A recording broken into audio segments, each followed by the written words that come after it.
Gjitha ju mësuesve të shqipes ju shkëlqejnë syt. Kjo është diçka që unë e kam vënë re. Ja, ju përfshirë, nuk besoj se jeni me grip, kështu që shkëlqimi. E kaluan fazën e gripit në Gjermani. Që të je pasioni për shqipen që është i pazëvendësueshëm. Domethënë shqipja ka një sekret që e din vetëm ata që e duan fort edhe ja u transmetojnë të tjerëve. Kjo është shumë e vërtet.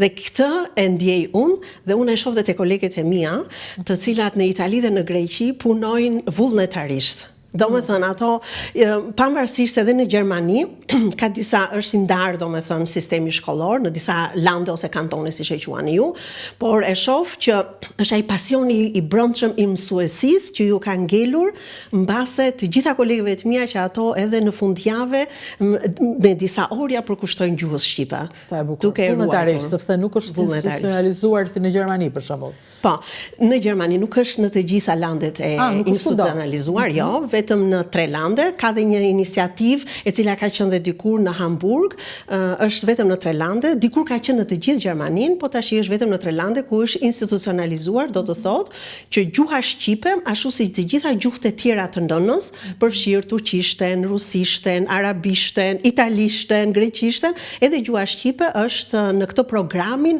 e ministrive të arsimit të këtyre landeve.